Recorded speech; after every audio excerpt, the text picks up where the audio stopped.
Hello, everyone. Welcome to Bitcoin Not Crypto. Today, I'm joined by Joe Burnett, who is the Director of Bitcoin Strategy at Semler Scientific. How are you doing today, Joe? Doing great. Thanks for having me on. Awesome. Yeah, I'm stoked to talk to you about a lot of different things here. Obviously, Bitcoin in general, Semler specific, a little bit, talking about sort of the treasury idea, your position there. What made you interested in joining Semler? It's a great question. Because originally, I was before Similar at Unchained, which is, in my opinion, one of the best Bitcoin companies in the world. So it was a very difficult decision for me to leave Unchained. But overall, I think there are like three key reasons why I decided to join Semler Scientific. One is the whole concept of the Bitcoin Treasury company phenomenon and this idea of what Saylor has referred to as intelligent leverage. I think there's really something interesting there. For example, like thinking back over the years of being involved with Bitcoin, obviously I personally wanted to get max long Bitcoin, buying as much Bitcoin as I possibly could. And, the idea of leverage can be enticing, but that's incredibly scary. And for a number of reasons, right? Like one of the reasons is if you wanted to buy a 2x long Bitcoin position, you might go to something like BitMEX and deposit Bitcoin as collateral. And then the problem with that is Bitcoin is extremely volatile. So Bitcoin falls 50% over a short period of time, then you get liquidated, you lose all of your Bitcoin. And no matter if it goes up, 1,000% after that, well, it doesn't matter because you lost all your Bitcoin. And so what Saylor is referred to as this idea of intelligent leverage, which is effectively just low interest rate, long duration leverage with no short term liquidation risk. And he's done that with whether it's convertible notes or preferred equity via fixed income instruments.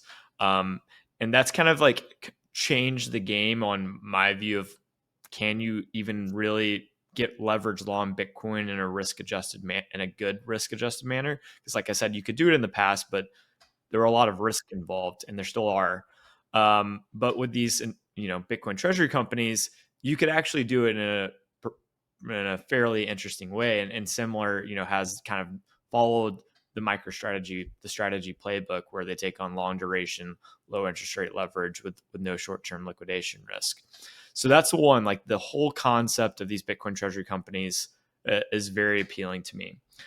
Two is the valuable healthcare business. I think a lot of these Bitcoin treasury companies are kind of just shell companies that exist. They don't really have a real operating business. If they do, it's incredibly small. With Similar, and Eric Similar has mentioned this before, um, basically it's like he was in the exact same position as MicroStrategy was back in 2020. They basically had a valuable business. It was cash flow positive, but growth had really slowed, and cash as a percentage of the total company's market cap was pretty high. They were sitting on a lot of cash, almost in the exact same position as MicroStrategy in 2020. And it's Eric has kind of referred to these companies as zombie companies. And so it's like companies that are making money, but they're not growing really fast. They hold a lot of cash. It's like they got to figure out something to do, whether that's acquire another company or do stock buybacks or return the capital via dividends to their shareholders, or perhaps, reignite the balance sheet and buy Bitcoin. And so Eric decided to do that. And obviously, it's been a great decision so far for Similar. I think it's up, 70 something percent since they initially adopted the Bitcoin standard last year. And so having this like valuable healthcare business actually tied to the Bitcoin treasury strategy it is pretty interesting because I kind of think if you look at how these Bitcoin treasury companies are working, it's like most of them, if not all of them at this point, trade at a premium to their underlying Bitcoin on their balance sheet, which then enables them to like hit their common ATM, issue new shares, buy more Bitcoin, and then Bitcoin per share increases because they traded at a premium to their underlying Bitcoin. And so I think having this valuable healthcare company that's tied in addition to the Bitcoin Treasury could help Semler trade at a more sustainable premium compared to some of these other treasury companies, which might end up making Semler a better long-term bet compared to some of the others. The third reason is just speaking with Eric Semler and Renee, who's the CFO of Semler Scientific. Like they're both very intelligent people. Like Eric founded TCS Capital, which was one of the top largest telecom and media hedge funds in the world in I believe like the early 2000s. He was an early investor in Netflix right as they were getting into streaming. So Eric has this uh, great investment sense, and he's contrarian by nature and willing to go against the grain and kind of be an underdog. And so I just, speaking with them before I joined, I was like, these two people are incredibly smart and people that I would like to, hitch my cart to, so to speak. And those are kind of like the three reasons why I decided to join Semler. Great reasons, and that third one there. I mean, Eric is an absolute legend. I mean, he's so well respected in the Wall Street circle by the looks and sounds of it, and had so much success. So it's a lot of times when people are investing, you're kind of looking at who the head of the company is as part of the investment thesis. So I wouldn't bet against Eric personally. I did want to. So there's a lot of things I want to address with you. One of them is that idea of the core business, or maybe not the core business, but the medical healthcare side of the business of Semler. I have heard people talk about how there's this concept in a potential bear market of Bitcoin where having an operating business could be beneficial, so that if your cash flow positive, you can still acquire Bitcoin, and you can sort of have, it's this idea of protecting your mNAV of if you're still able to acquire Bitcoin, there's still a premium deserved beyond just the balance of Bitcoin on your balance sheet. But I've also heard people talk about how they're more interested in a pure play Bitcoin Treasury company where a business could detract from that concept of just acquiring Bitcoin. And, we've seen some things in the past with, there was the sort of a DOJ problem, or like, past kind of stuff happened with Semler's business that, affected the stock price for worse in a certain period of time. I mean, they've done phenomenal since adopting a Bitcoin strategy, no doubt. But I just wonder if we could go a little bit deeper into that. Do you think that there is a disadvantage, any sort of disadvantage to having a non pure play Bitcoin Treasury company with Semler? When the company adopted the Bitcoin Treasury strategy in May of 2024, the company was doing extremely well, or not extremely well, but it was cash flow positive very clearly, and they were using the cash and funneling into Bitcoin. Early this year, the healthcare business has experienced pretty significant headwinds. There's basically, from my understanding, there was a regulatory change that has led to revenues to decline pretty significantly. And I believe, like in the last quarter, what Semler's issued so far is like it was pretty like cash flow neutral. Like there was no positive cash flow, there's no negative cash flow, and then there's a settlement with the DOJ that's ongoing currently.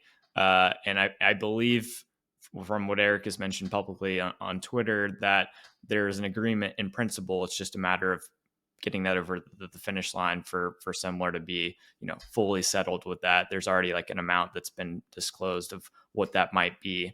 And so I definitely think that the business slowing its positive cash flow and perhaps going basically to roughly neutral, that has been, headwinds for the company. And then this DOJ thing that popped up that was from years ago, but just now coming due, that's been negative. And I definitely think that's been reflected in the performance of the stock, right? Like Eric has talked about this over the years or over, last few months where he's like, yes, Semler is up 70 something percent since adopting a Bitcoin standard, which, in the traditional finance world is incredible. Like 70% is great.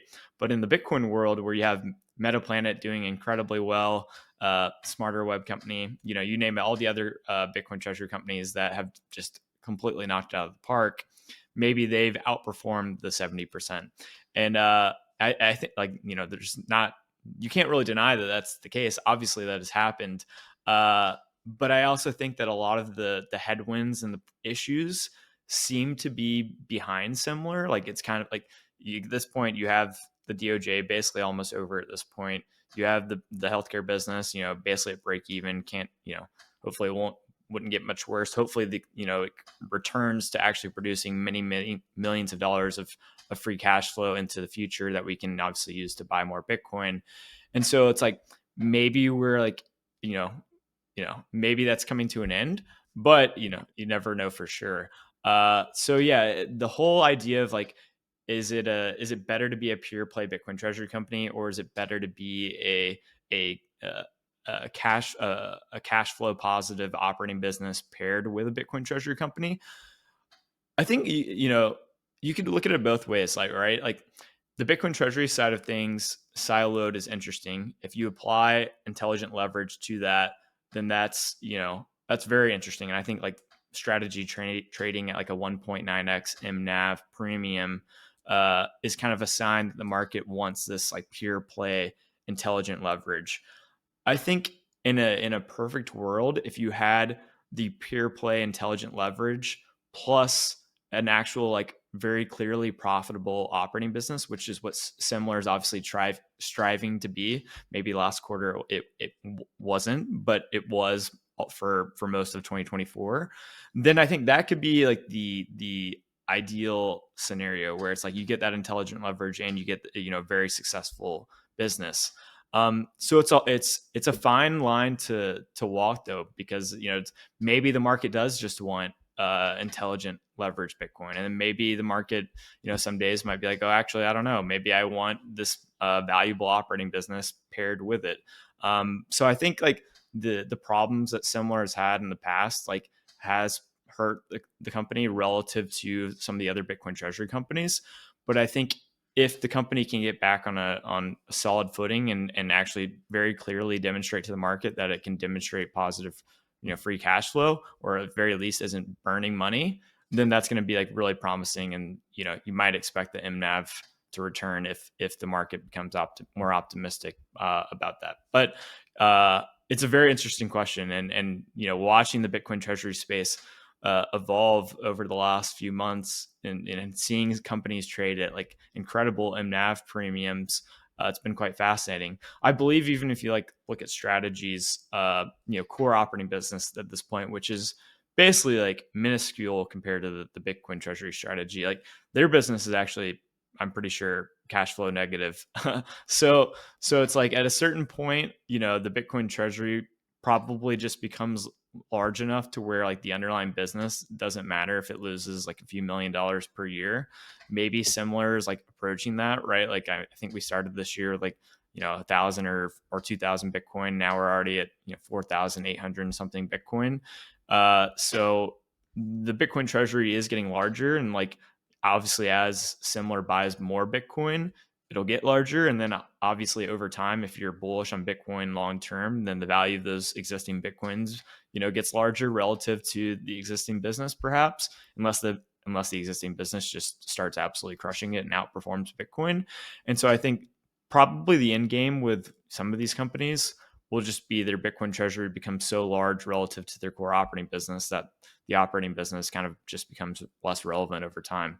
But that was a really great question. The market will make sort of short-term decisions based on certain activity. Like a lot of excitement can happen in these really small cap, quick accumulating sort of Bitcoin companies. But I think in the long term, having a quality business underlying a company that's doing the exact same thing to whatever degree they can, but then also having this quality business sort of backing it, could really lend to the longevity, I feel like, of a stock or an investment like Semler.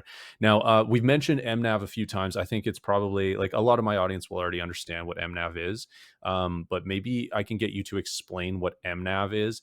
And also beyond that, I want to talk about Semler specific, because right now, as of today, they're trading at a 1.17 times mNAV, which is pretty low in this space. So, essentially what that means, and I can get you maybe to elaborate on this, but it means they're trading very close to the value of the Bitcoin holdings, which it seems to limit one of the ways that Bitcoin Treasury companies operate, which is issuing new shares that are worth, 1.17 in this case of Semler, of the value of the Bitcoin, and then they're able to buy Bitcoin with the cash that they've raised by issuing shares. This is the ATM that Strategy sort of started to do, and a lot of these other companies do. So, is it having such a close mNAV to the value of your Bitcoin?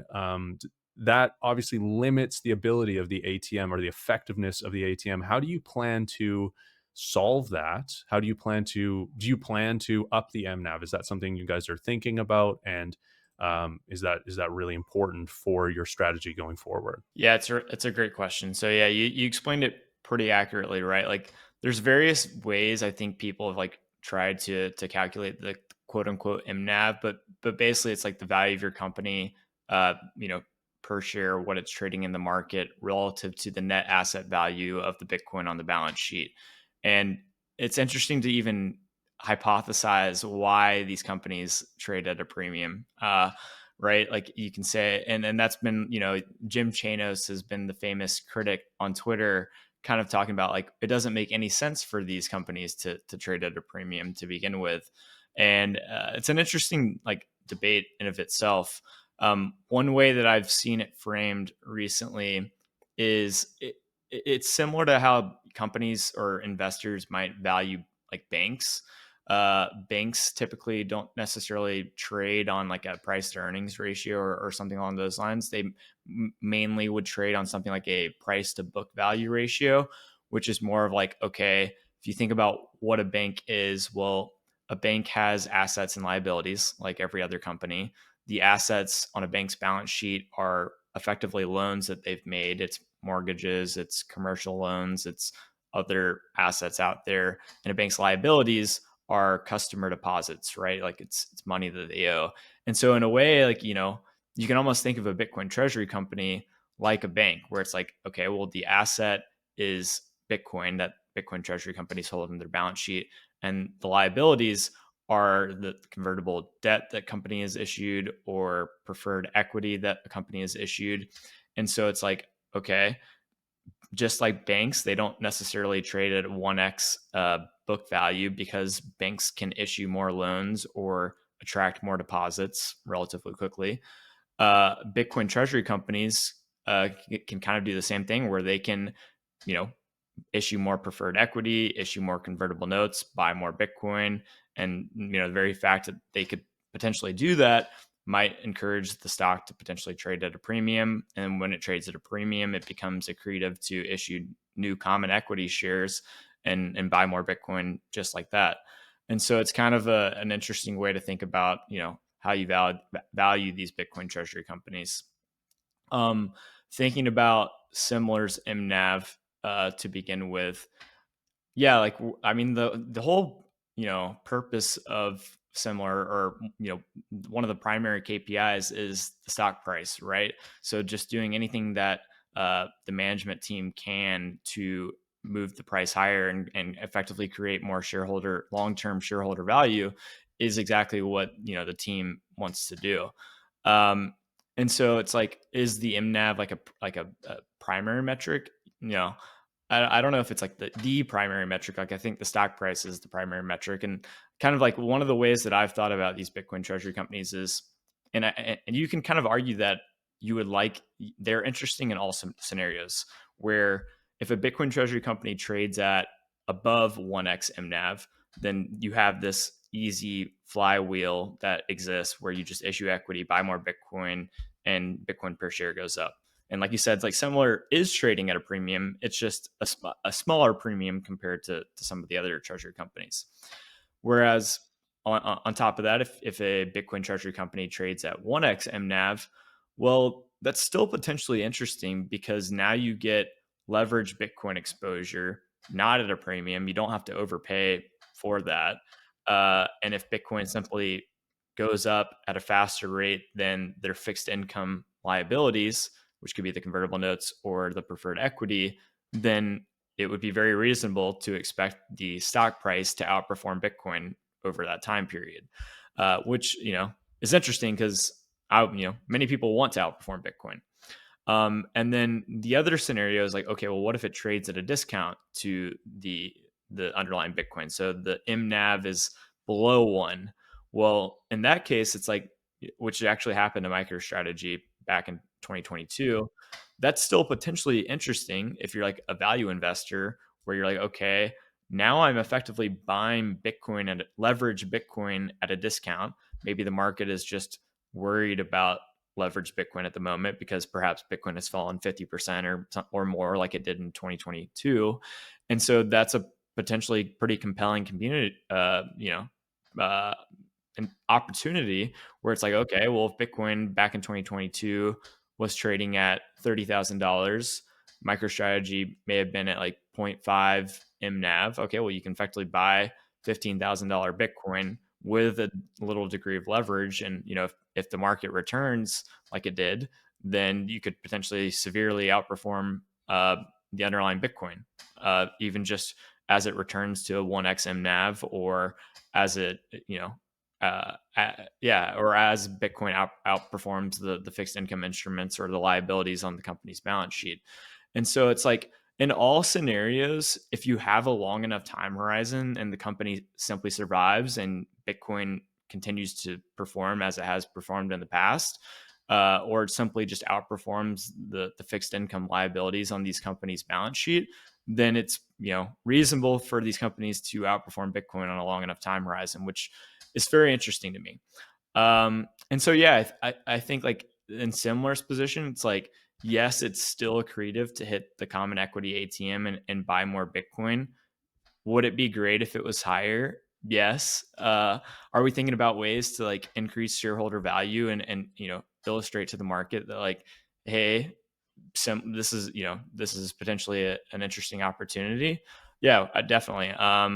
But that's kind of like the way I think about it, is like, these Bitcoin treasury companies are interesting in kind of all scenarios if you have a long enough time horizon, whether that's an 8x mNAV company or a zero point 0.9x mNAV company.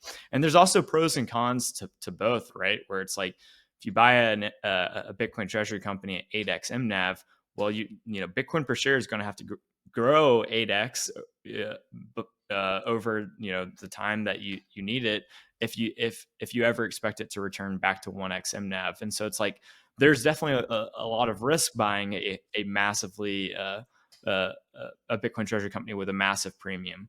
And once you buy it, you better hope that premium persists, because that's one of the main ways that it's increasing Bitcoin per share at an extremely rapid rate. So it's I suspect that like crazy high mNAVs are probably just a result of like a relatively small company plus a pretty raging bull market. Uh, but yeah, it's a complicated, interesting subject, for sure. Yeah, and I think you made a really good point there, where it's likely that these companies with really high mNAVs, it's far more likely for those mNAVs to compress than to expand if they're already really really high like that. Whereas if you have a company with a relatively low mNAV, maybe potentially it's undervalued, and a couple tailwinds, a couple things happen, that mNAV could expand and be more stable within that. Like it's not going to expand up to 8 unless something really crazy happens, but it's probably going to relatively expand higher based on that, or at least that's a potential bet you could make as an investor, I would say. Yep.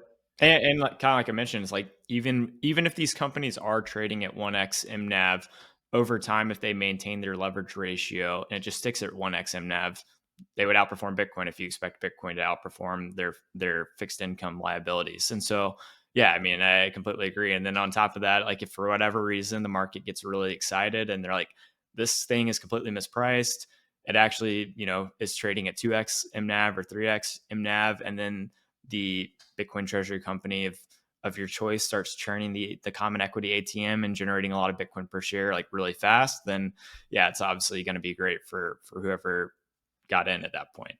Yeah, totally. Yeah.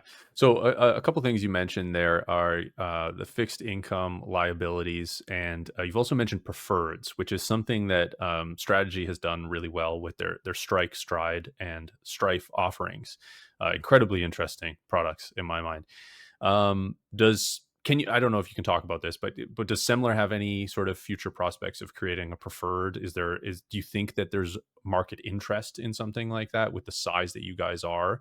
And will the preferred market be open for you guys to create some type of product like that? There's only probably so much I can say on this specific topic, but I will say yes, Semler is interested in the preferred market. In our proxy statement, shareholders will effectively be voting on authorizing the potential issuance of preferred equity, and I believe the vote is in September, so that's coming up this year. Um, and yeah, I mean, I spoke to Michael Saylor last week, and I asked him the game plan for some Bitcoin Treasury companies like Semler Scientific, and he thought that pursuing the preferred market with security structured very similarly to what he has issued with STRK or STRF or STRD would be a great strategy for other Bitcoin Treasury companies. So yes, we're definitely looking into it. Nice. And any other type of uh, sort of debt instruments, convertible bonds, secured debt, any of that kind of stuff down the pipeline for Semler that you could talk about, or no? Yeah, I mean, like earlier this year, Semler did issue a convertible bond, roughly $100 million. This was before I joined the company.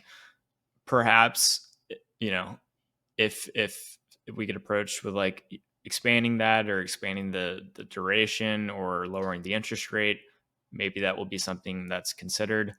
But I do think that and even say like Saylor has kind of pivoted this way himself, where he seems a lot more interested in the preferred equity market, but structuring it as like a fixed income preferred equity, where it's like paying out an 8% or 10% or 12% dividend to these preferred equity holders, and obviously using the proceeds to buy Bitcoin. So I think that that's probably more of the direction that Semler might be going, but both are potentially on the table, and neither are guaranteed. You guys have a really great website. Again, piggybacked on to Strategy's layout of showing very transparently the different metrics and KPIs. You have in there, debt to market cap and debt to Bitcoin NAV. Is there a target percentage that you guys aim for? I know Strategy talked about, I think it was something like 25% sort of debt to Bitcoin. Do you guys have any sort of fixed rate or anything thinking about that? Yeah, right now, Eric has previously mentioned that he kind of agrees with Michael's leverage ratio, where it's 20% to 30% leverage. Like you mentioned, I think like right now we're a little below that. Strategy is a little below theirs. And obviously, we're working on things like the preferred in our proxy statement that might enable us to uh, add on to that leverage ratio. So yeah, that's probably like the rough target that Eric has mentioned in the past. Nice. Yeah, that's great. So we've dived really deep into Semler, and we'll probably get back there in this conversation. But I do want to go back a little bit more basic, which maybe we should have done beforehand. But why do you think that companies should even hold Bitcoin on their balance sheet? What is the value proposition for companies to do so? Well, first I can start with like why Bitcoin is even interesting to begin with, right? Like I think Bitcoin is the world's best money. And it's the world's best money because it has specific monetary properties. It's perfectly scarce, it's portable, durable, divisible, and fungible. And I think throughout history, we've seen societies and individuals and companies and governments converge toward one common tool that has those superior monetary properties, whether that's been ray stones, salt, glass beads, silver, gold, shells, fiat money, whatever else it has been. It's like over time, it typically is converging towards one best tool that's available to that specific civilization. And so over the last 16 years or so, I think we've seen individuals converging towards Bitcoin. And we haven't quite seen corporations do that. I think like Strategy obviously was the first major corporation to do so, and it started, I believe, in August of 2020. So it's coming up actually on 5 years of pursuing the Bitcoin Treasury strategy, and I believe Strategy has been one of the best performing stocks like in the entire world over the last 5 years, which is quite funny considering like very few companies have copied Strategy, especially not many notable companies of any significant size. Um, but I think there's various reasons for that, and maybe we can get into that. But regardless of whether corporate adoption has been happening fast or slow, I think it should be happening, and I think smart, intelligent corporations that are willing to go against the grain and perhaps be a little bit contrarian and being willing to be perceived as an underdog, those corporations are going to adopt the strategy like Semler Scientific, likely because they're in a similar position that MicroStrategy was back, in 2020 for all the reasons I mentioned earlier. And I think it's probably just going to be a trend that continues to accelerate over time. And as the performance of Bitcoin, keeps shocking everyone to the upside on a long enough time horizon, then I think it's, over time, it's harder and harder to deny that, you shouldn't be adopting Bitcoin on your balance sheet just because at the end of the day, it's better money. People like Pierre Richard would refer to it as number go up technology. And at the end of the day, when people are saving or investing for the future, they want more wealth tomorrow than they have today. And Bitcoin is this monetary asset that doesn't leak.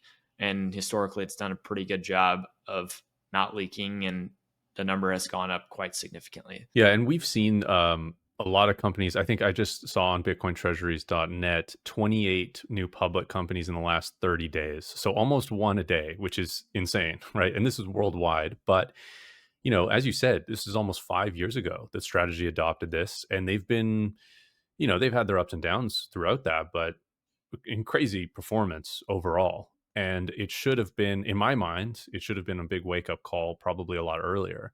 Semler actually being sort of I think it was the first public company in the US besides Strategy to really sort of do a copycat strategy and sort of adopt this in a full way. But, we saw Tesla adopt fair value for their Bitcoin holdings and beat their earnings per share solely based on that. We saw GameStop adopt a small amount relative to their cash holdings, but this will affect their earnings in the future because of fair value accounting for Bitcoin. And maybe these changes, like the change to the fair value accounting, is sort of a monumental shift and allows a lot more companies to adopt it. But yeah, I'd love to hear maybe why you think it's taken so long and it's still relatively slow for a lot of companies to adopt it, and also maybe why we've only seen companies similar to Strategy or what some or Eric talked about being zombie companies sort of adopt this. Why only those? Why not major? Why not the rest of the Mag Seven besides Tesla? And Tesla isn't actively buying more; they just have some. Yeah, why do you think that is? The most successful companies in the world, over the last 20 years, like Mag 7 tech stocks in America, they will probably not adopt Bitcoin anytime soon unless you have, maybe Mark Zuckerberg might with or could with Meta, but for the most part I think like those really successful companies, like they're doing everything really well, for more than a decade at this point. They're some of the largest companies in the world. They're outperforming everybody, and they're doing it by creating really cool products and services for the world, and they're growing really fast. And so it's like, will those companies, pursue Bitcoin adoption? Maybe they should, but they're so successful with what they're already doing. They don't really have a need to know that they should consider adopting Bitcoin. Whereas like I mentioned earlier, you have Strategy and Semler Scientific and thousands of other companies around the world that aren't growing as fast as Meta or Google or Apple or Amazon. And because they're not growing as fast, they're not getting the generous valuation that the market is giving the Mag 7 tech stocks. They might be holding a lot of cash on their balance sheet. They are trying to grow faster, but they don't really know how. And so those are the companies that have a need to know. They're willing to do things that might be perceived as highly unconventional or new or contrarian. And those are the exact companies that have adopted Bitcoin and probably will continue to adopt Bitcoin in the future. And I think that's going to probably going to be a trend that continues. You brought up like GameStop, Tesla, and Coinbase. Like those are companies that have bought a little bit of Bitcoin, which I think is great. Like more, and I believe now, and Block's another one that I thought they were in the S&P 500 before, but I guess they now are supposedly just getting added to the S&P 500. And then Tesla and I believe Coinbase are in the S&P 500.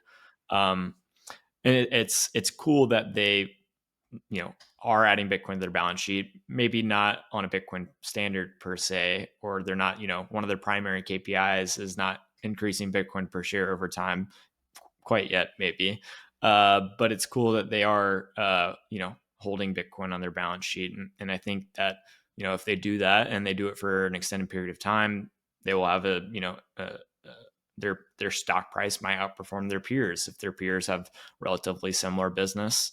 Um, uh, yeah, and it's like if competitors come in to compete with Tesla, or there's external disruptions to Coinbase or whatever else, it's like it's important to have a strong balance sheet full of Bitcoin that might help you ride through any bad times that your company might experience at some point in the future. And so, yeah, I think like corporate adoption has been slow, maybe relative to what it could have been, but it seems like over time, it's probably going to just keep accelerating. Like you mentioned, 20 something or 30 something public companies just in the last 30 days. Like that's incredible. And the other thing, I guess, that's kind of interesting about the Bitcoin Treasury Company phenomenon is like I've thought about it, comparing it to altcoins back in 2017 or 2021. Now this is kind of a unique cycle or a unique dynamic where these Bitcoin treasury companies are kind of like the high beta versions of Bitcoin, because they go up and down a lot more than Bitcoin on a daily basis, and speculation kind of gets around these highly volatile things like kind of like altcoins in the past. And perhaps Bitcoin treasury companies are in a good way a flavor of altcoins this cycle. And I think that kind of creates a unique, interesting dynamic, because if speculative capital is chasing Bitcoin treasury companies, well, Bitcoin treasury companies are in the business of securitizing Bitcoin effectively.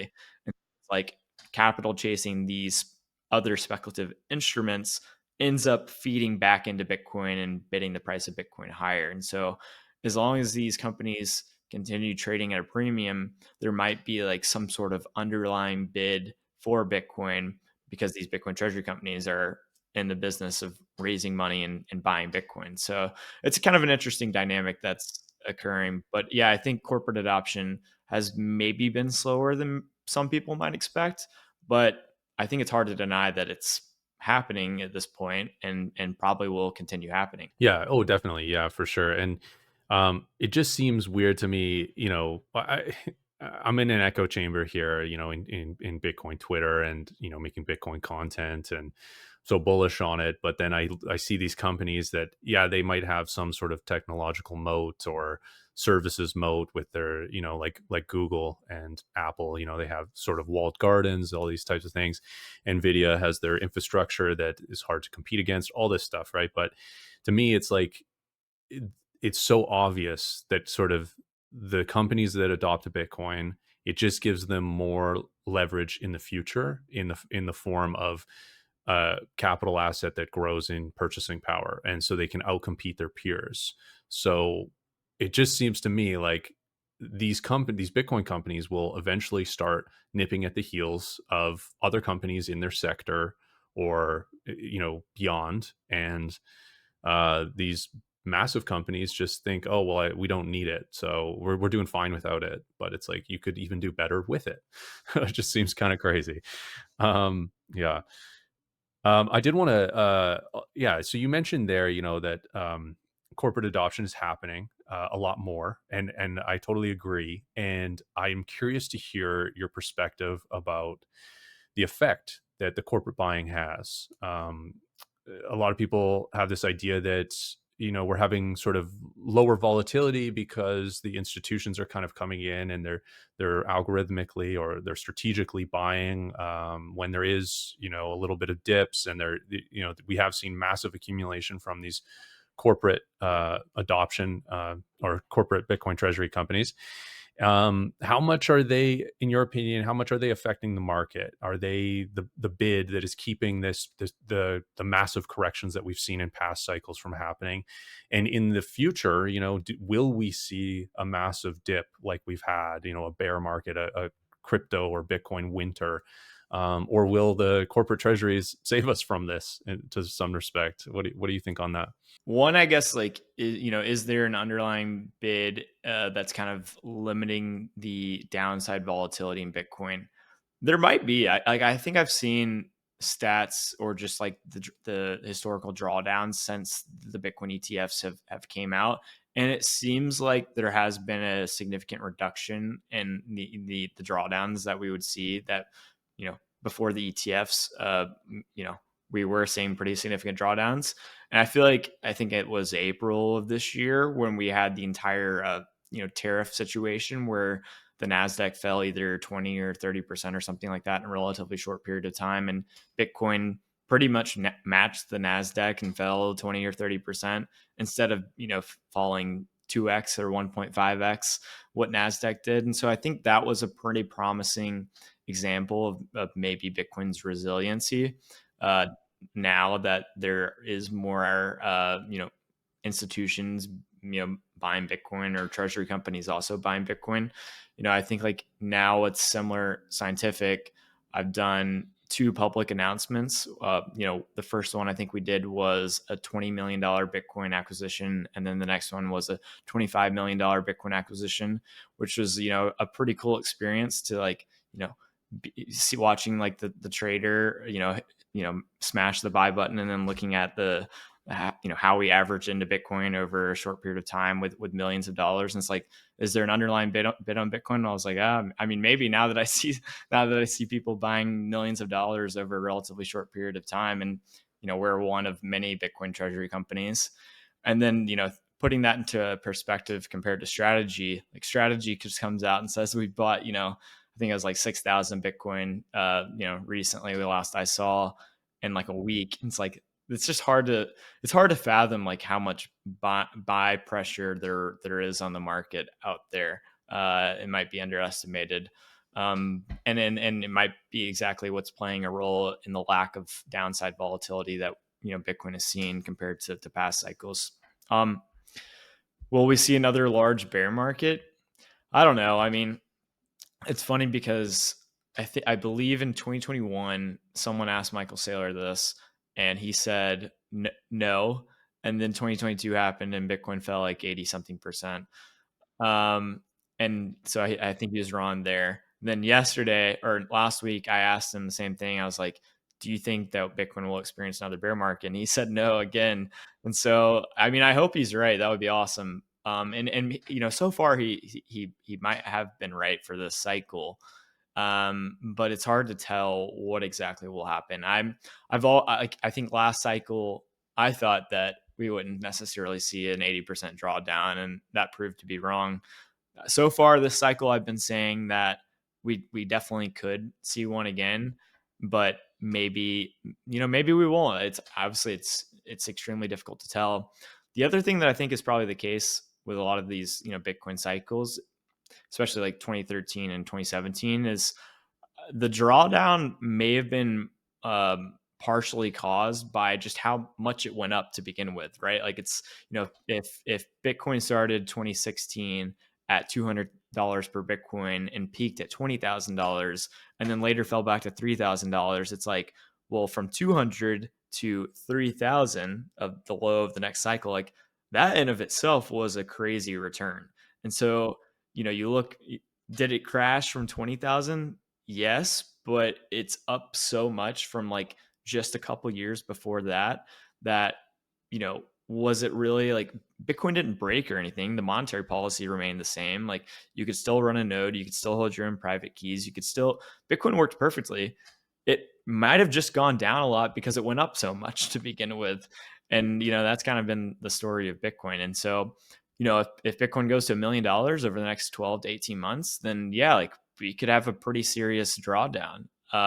If Bitcoin just sits around 117K or 118K and slowly grinds up higher and doesn't have, a 400, 500% return in a relatively short period of time, then maybe that's actually sustainable. And just like the S&P 500 doesn't have 80% drawdowns, thankfully, anymore, since like probably like the Great Depression, if it even fell 80% back then. Maybe Bitcoin won't experience that. So who knows how far the next drawdown will be, but I tend to believe that it will be simply a function of how high it goes in the bull market. That makes a lot of sense. Yeah. And there's kind of this concept of like healthy price action, right? Of Bitcoin sort of moving up and then consolidating, sideways and down, finding a layer of support and resistance and all these kind of things, buyers and sellers in a market, finding sort of the equilibrium before another tailwind pushes it higher, is kind of what we've seen, right? And we've sort of seen this stair stepping upwards. And um, yeah, I mean, I would like to see another drawdown just so I could acquire more because I'm in my earning years. But that is what it is, and I think it's good to be aware of the cycles and to be cautious. Sailor obviously, he's been wrong before saying no, but incredibly confident saying no now. And eventually, people always say like, you don't want to say this time is different, but things do change, and eventually there is a time that is different. It's just whether you are right about when that is or not, right? So cautiously optimistic maybe that we'll just see a stair stepping upwards instead, and all of our purchasing power will go up. I mean, that would be fine with me, but I've already acquired a position in Bitcoin, so yeah. Yeah, I wanted to get your thoughts. We've talked a little bit about Sailor, but Sailor is sort of a big advocate for companies adopting Bitcoin. Obviously, it's a part of Semler's adopting Bitcoin. What do you think about the strategy of sort of open sourcing the playbook of acquiring Bitcoin, of adding it to your balance sheet, of even doing the leveraged play to some degree, and sort of doing this arbitrage of selling the weaker currency and buying the sound money that is Bitcoin? Is there sort of an advantage to giving away this playbook? Is there a disadvantage to it? It seems like maybe there's it's typical in regular companies to have some trade secrets, right? You want that competitive advantage. It seems like there's an incentive here for um, even Eric, talking about Zoom being a zombie company and how they would benefit from adopting Bitcoin, right? Why is there this sort of open playbook when it comes to the Bitcoin treasury strategy? I think this is like a pretty clear example of like co-opetition versus competition, where it's actually beneficial for other competitors out there in the market to copy your strategy, because you will indirectly benefit from another large corporation buying millions or billions or trillions of dollars worth of Bitcoin. And so I think it's like strategy and Sailor has seen that, hey, unlike a lot of other investment opportunities, Bitcoin is a monetary network. And a monetary network is valuable because of the users that are holding the money, right? Like if you had your own money, if you forked off Bitcoin and created your own token and only you held your own token, well, your money is worthless because no one cares about your money and no one wants to hold your money because you're the only one holding it. And so the more users on a monetary network, the more valuable that monetary network actually is. And so it's like when another company or another individual adopts a Bitcoin standard or adopts Bitcoin as long-term savings technology, then everyone on the network benefits from that. And so I think Saylor is right and Eric is right, like going out there and, telling the world why Bitcoin is important, why it's a better form of monetary technology because it has these superior monetary properties. And when another company or another individual adopts Bitcoin, it's good for everyone that has adopted Bitcoin, and that continues the adoption process. It encourages other people to adopt Bitcoin. I think like Saylor has kind of like referred to it as it's kind of like a steel bridge where it's like he just Bitcoin has existed for even before he adopted it, may have existed for over a decade. uh, it existed out there. It was engineered perfect money, as he would describe it, and he's really just built a bridge. His company is standing on the bridge, and he's just showing the world like, hey, like this bridge works. Like I'm standing on it right now. It's not falling. Hasn't fallen for 5 years. In fact, he's outperformed basically everyone over the last 5 years. And he's just kind of trying to show the world that, hey, there's a new technology right here that you guys should consider adopting, just like you adopted the internet, just like you adopted antibiotics or any other new revolutionary technology that is good for humanity and good for the world if we just simply use it. And Bitcoin is money, and therefore a good money is something that you want to hold and save for the future. It's a medium for exchange. You hold it because you potentially want to exchange it for something else in the future. And so yeah, I think that Saylor and others like are definitely incentivize or encourage other people to adopt a Bitcoin standard. And I think that will be, that will continue to happen as long as Bitcoin remains the best monetary network that humanity has ever discovered. Yeah, and it's a really cool thing that to see that happen where, I mean, they are public companies, so if they were to just do this strategy, it would be public, but they're actually beyond that, just also additionally advocating, which is potentially saving people's businesses and allowing their shareholders to become a lot more profitable based on that. I don't know. It's a great thing to see. Did want to get your thoughts on there's some new strategies going on, which is creating strategic reserve companies on altcoins. So there's an ETH one. I even saw a Doge one. What are your thoughts on maybe not building a bridge out of steel like the steel of Bitcoin, but maybe building a bridge out of one of these other cryptocurrencies? First, I personally think it's an absolutely terrible idea. I think that, again, when I think about what money is to begin with, one, I think a lot of people haven't really even asked that question to themselves at all. The way I think about it is, like I mentioned, it's a medium for exchange, and the entire purpose of money is to effectively solve the problem of barter. Right? If we didn't need money, then I would produce X, you would produce Y, someone else would produce whatever, and we would be able to just exchange exactly what I produce for what you produce, and it would all be easy. But it's not easy, right? Because I'm talking into a microphone and doing Bitcoin strategy for my job. Other people are, you know, building railroads, and we're never going to be able to directly exchange together for what we need, right? Like I don't go to the store and bring what I produce. I go to the store and have this one tool that we just call money, and I use that to acquire the things, the products and services that I want, and other people do the same with me. And so it's, when you kind of take that big picture perspective, it's like, okay, well, money solves the problem of barter, and the problem of barter is effectively the problem of having multiple things as money. And so we converge towards one common tool as money. And if you're not the most common tool, or you're not the best tool, then you're not money. And it's, you're risking that people that are holding that inferior form of money don't cash out that money and buy the better form of money. And since the entire purpose of money is to converge on one best tool because it solves the problem of barter, then you better pick the best money, and you better hope people don't have, you better hope that you don't have the inferior tool that other people start cashing out for the best money. And so I think that, these other crypto tokens out there are inferior tools compared to Bitcoin. There may be more uncertainty around their future monetary policy. There may be more uncertainty around whether they're going to be around in a decade or a century from now. There may be more uncertainty around whether it's actually censorship resistant money. Like, can the government or bank, limit your transactions on the network, or is it a network that's above governments and banks? And arguably, Bitcoin is by far the has the least amount of future uncertainty in those aspects.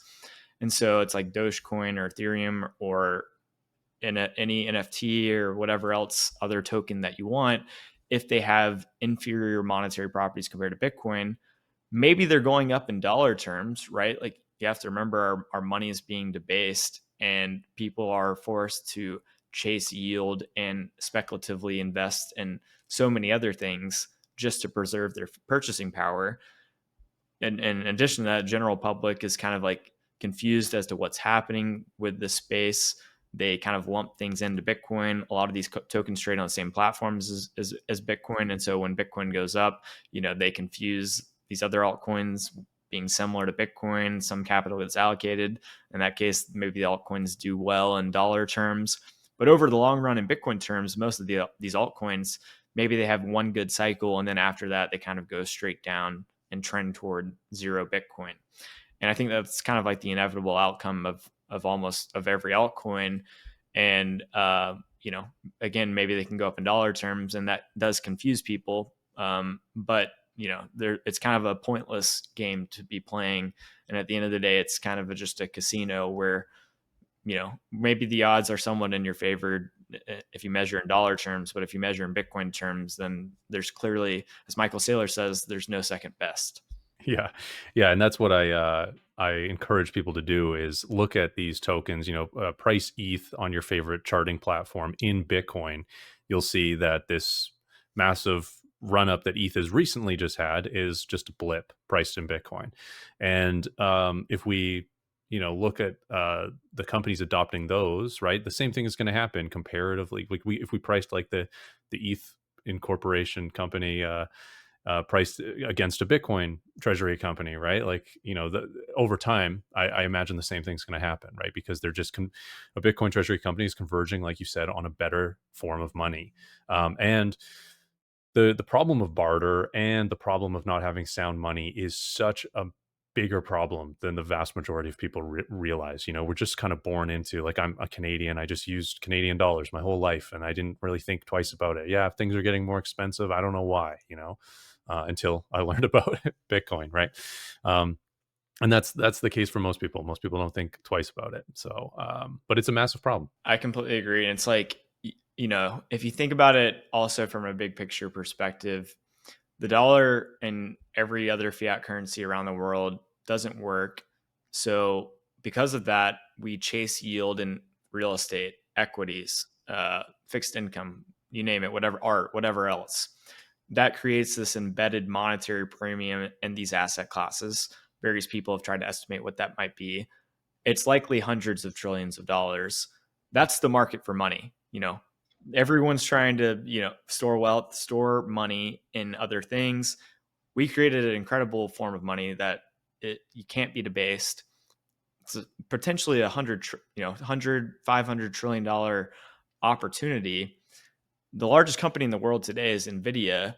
It's a $4 trillion company. It's like, and then you have these crypto tokens, which are not money, but what are they? If they're not even like a company, then they're maybe like their digital oil or whatever narrative they want to pitch. But then it's like, is that really valuable? Is that a good investment? Like, commodities are, unless your commodity is money, commodity is pretty terrible.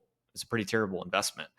And so, because you can produce more of it, it's like you don't need to hold it unless you need it. Like, again, because money solves the problem of barter. So you hold money, and then when you need to use something, you go buy it and then use it. And so it's just, so many things have to go right for the altcoins to do well. And even if you assume that we are using ETH for DeFi or whatever, or Solana for DeFi and whatever else, it's like, that doesn't even necessarily mean that it's valuable at the end of the day, or significantly more valuable than it is right now. And so it's like, if everything goes right, it's still pretty uncertain of what it might actually be worth. And for me personally, I suspect that it probably won't all go right. Like maybe the NFT craze or the next DeFi craze or whatever the next thing might be, maybe that's an unsustainable bubble in of itself. So yeah, great points. Yeah, and as an investor, you need to think about risk reward, and those two things are exactly like the two things that you need to evaluate. And for me, I recognize the risk of Bitcoin as being very low comparative to the reward. And if you look at these altcoins, the reward is much smaller because they don't compete for the market of money, the $100+ trillion market of money that you talked about. They compete for some other type of utility that they claim to have or claim to have in the future, and that market is much smaller. So the reward of and again, who knows if that even accrues to the token itself, right? That might just go all over the place. So yeah, the risk is much higher and the reward is much smaller relative to each other, and it can be viewed that simply, but people are not necessarily viewing it that simply, I would say. Yeah. All right. Well, Joe, we're at the hour here. I really appreciate your time today. Maybe you could just let people know where to find you online and any last words that you might have for my viewers. Yeah, absolutely. Well, first, thanks for having me on. Really enjoyed it. Really great questions. Hope I provided decent enough answers.